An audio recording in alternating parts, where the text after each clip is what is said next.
अब हम संदर्भ सहित व्याख्या देखेंगे। पद 1। तो पहले हम क्या लिखते हैं? संदर्भ, प्रसंग, व्याख्या और विशेष।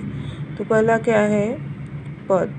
तो पद में पहले पढ़ेंगे, मेरे तो गिरधर गोपाल दूसरो न कोई, जाके सिर मोर मुकुट मेरो पति सोई, छाड़ी दई कुल की कहानी कहाँ करियो कोई, संतन दिग बैठी बैठी लोक लाज खोई, असुवन जल सींच सींच प्रेम बेली बोई, अब तो बेली फैल गई आनंद फल होई, दूध की मतनिया बड़े प्रेम से बिलोई, दधि मधि घृत काढ़ी लियो डारी दई छोरी, भगत देखी राज हुई जगत देख रोई, दास मीरा लाल गिरधर तारो अब मोही। मीराबाई के प्रेम श्रृंगार रस की बहुत ही कावित्री कवि थी और उनके श्रृंगार में संयोग और वियोग जिस प्रकार एक प्रेमिका के लिए व्याकुल होता है, उसी प्रकार कृष्ण के प्रति मीराबाई अपने आप को किस प्रकार रस का और लय का और अलंकार को संबोधित किया है। तो पहले हम संदर्भ देखेंगे। प्रस्तुत पंक्तियां हमारी पाठ्य पुस्तक आरोह भाग 1 में नरोत्तम दास द्वारा लिखित मीराबाई के पद पाठ से अवतरित किया गया है। ये आपका प्रसंग हो गया। अब दूसरा हेडिंग है प्रसंग। तो इस पद में उन्होंने भगवान कृष्ण को पति के रूप में माना है तथा अपने उद्धार की प्रार्थना भी की है और लोगों को यही सीख भी दी है कि भक्ति में ही सब कुछ है, ये संसार भोग विलास करने से कुछ नहीं है। इसी का वर्णन मीराबाई अपने पद में बताते हैं। तो अब व्याख्या हम देखेंगे शब्दार्थ के साथ। तो मेरो तो गिरधर गोपाल दूसरो न कोई।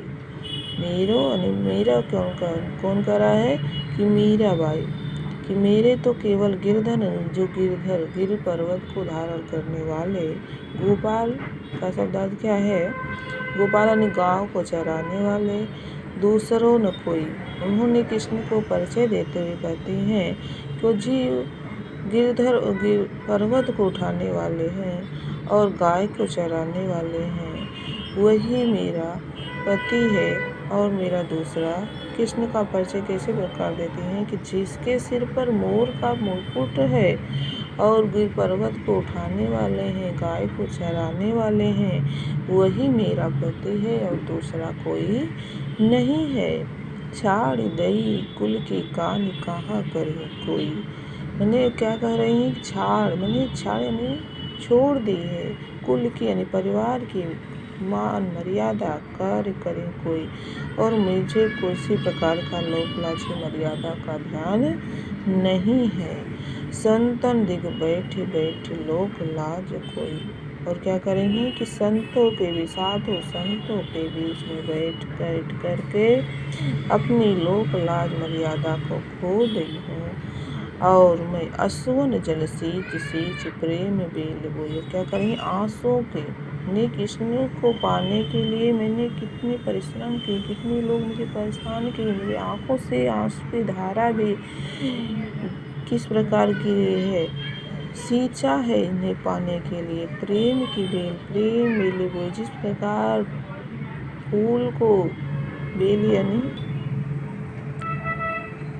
तो फिर क्या बोल रहे हैं? असुवन जल सींच सींच प्रेम बोली, आंसुओं से सींच कर मैंने प्रेम की बेली बोली है। अब तो बेली फैल गई आनंद फल होई। जिस प्रकार से जैसे पेड़ लगाने को कुछ समय हो लगता है और जब वही पेड़ का फल और फूल और पूरे बगीचे को आनंदित कर देता है, सुगंधित कर देता है, उसी प्रकार मीराबाई कहते हैं कि मैंने भक्ति को प्रेम से जीत लिया है। अब तो बेल फैल गई आनंद फल हुई। अब तो बेल फैल गई, अब तो मुझे सब लोग जान गए हैं, अब तो आनंद ही आनंद मुझे। तो एक उदाहरण देती हैं कि जिस प्रकार से दूध की मथनियाँ बड़े प्रेम से पिलोई।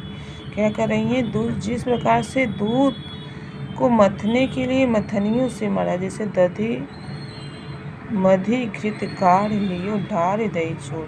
दूध की मथनियाँ, दूध को मथने वाली मथनियों से दही जमती है, उसे घी को निकालने के लिए क्या करते हैं, मथनियों से मथते हैं और उसके नीचे क्या निकलता है, छाछ। ऊपर मक्खन आया और नीचे छाछ आया, तो क्या एकदम रस रहित हो जाता है और उसे घी निकाल लेते हैं और घृत को छाछ को बाहर कर देते हैं।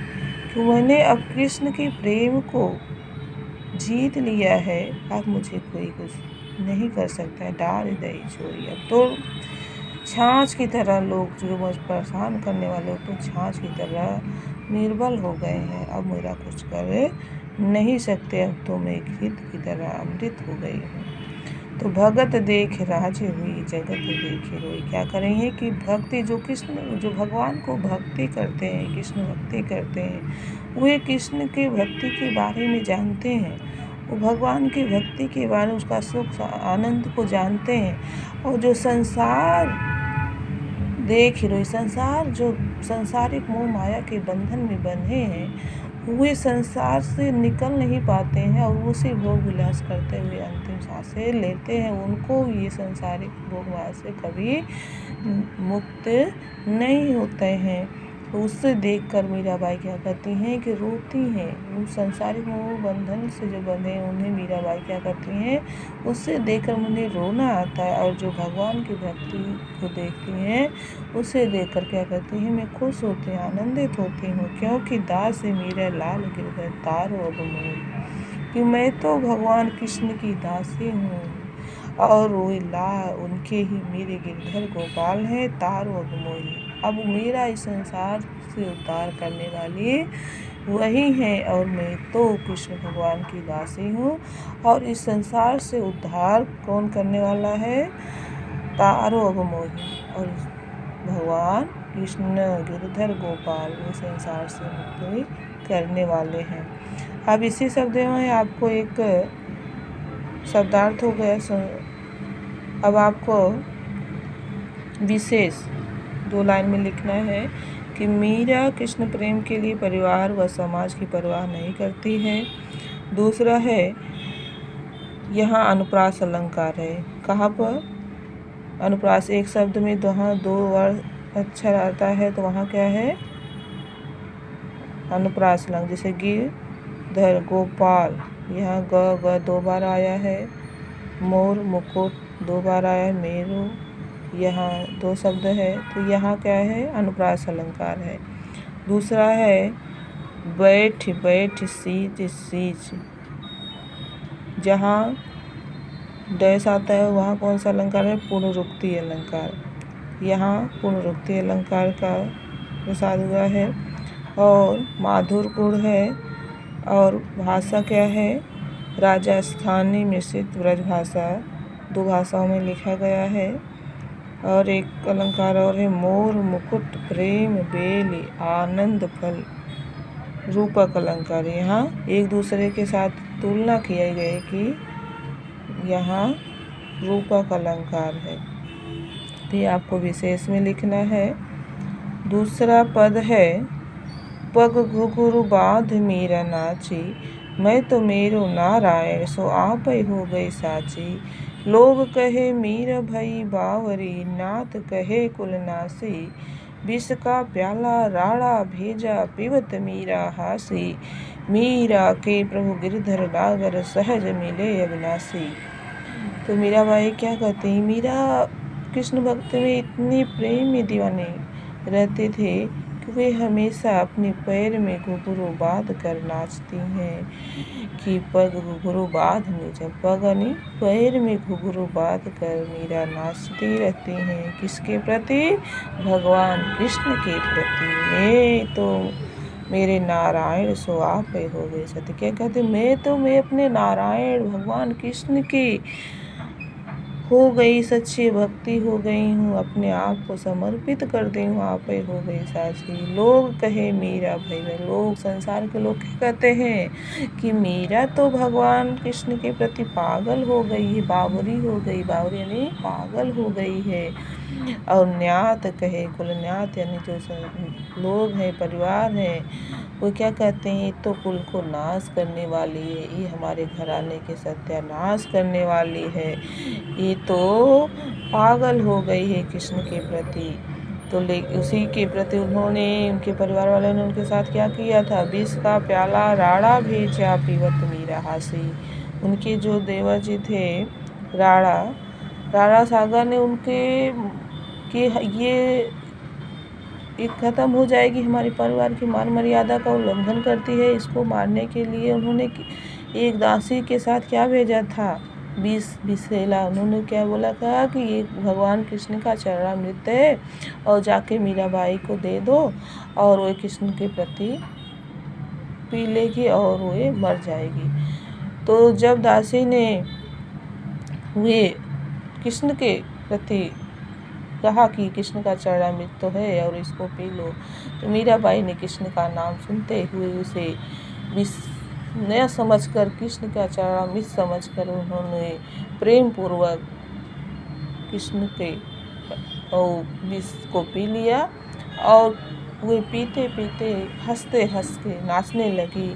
तो वही कहते हैं कि पीवत मीरा हंसी, विष का प्याला राड़ा भेजा पीवत मीरा हंसी। विष को प्याला पीने के बाद भी इतनी मगन होकर कृष्ण भक्ति के प्रति उन्होंने हंसते हंसते नाचने लगे। तो राजा राड़ा को बहुत अचंभा हुआ, यह कैसे आश्चर्य की बात है, मैंने मरने के लिए दी तो हंस भी रही और जी भी गई। तो उन्हें बहुत आश्चर्य हुआ, लेकिन वो तो कृष्ण भक्ति थी, तो कृष्ण भगवान उनकी रक्षा करने के लिए सदैव तत्पर रहते थे, कभी कोई बिगाड़ नहीं पाया। तो मीरा के प्रभु गिरधर नागर सहज मिले अविनाशी। तो मीरा क्या कहती हैं, मीरा के प्रभु गिरधर नागर सहज मिले अविनाशी। मीरा तो प्रभु गिरधर नागर हैं, मुझे सहज स्वरूप और विश्वास के साथ में अपने आप को समर्पित करता ही संसार केवल अपने भोग विलास। तो मीराबाई क्या कहते हैं कि मेरे कृष्ण तो बहुत चतुर है, मेरी रक्षा तो हमेशा वो कर सकते हैं और मुझे सहज रूप से दर्शन भी देते हैं। मुझे कृष्ण भक्ति के प्रति आस्था और विश्वास है। ये मनुष्यों, आप लोग भी इस भगवान कृष्ण की भक्ति करोगे तो इस संसार से आपकी भी मुक्ति होगी। ये संसारिक मोह माया के बंधन में ना पड़ो। इस संसार लोग बहुत कुछ कहने और बहुत कुछ समझता है, लेकिन जो कृष्ण भक्त, जो भगवान के भक्ति हो जाता है वही समझता है संसार कैसा है। तो इसमें आपको ये आपको व्याख्या और संदर्भ जो है आपने पहले पद में लिखे, वही पद का संदर्भ आपका रहेगा, प्रसंग भी वही रहेगा, खाली आपका व्याख्या और विशेष इस पर ध्यान देना है। विशेष है कृष्ण के प्रति मीरा का अटूट प्रेम व्यक्त हुआ है। अनुप्रास अलंकार इसमें भी है। राजस्थानी मिश्रित ब्रजभाषा इसमें भी है। बावरी शब्द से बिंब उभरता है, तो बावरी शब्द है वहाँ एक बिंब उभरता है और मीरा पर हुए अत्याचारों का आभास हुआ है। और एक रस है भक्ति रस तथा श्रृंगार रस, दोनों रस का वर्णन मिल सकता है। तो ये विशेष में आपको लिख लेना है। और अब आपका प्रश्न उत्तर मैं कल बताऊंगी। इसको प्रश्न उत्तर छोटे एक वाक्य में लिखना है, बड़े प्रश्न भी हैं, इसे हम फिर बाद में देती हूँ। इसे आप संदर्भ सहित व्याख्या में अपने नोटबुक में लिख लेना है, एक बार समझ लेना है, देख लेना है। विद्यार्थी मित्रों,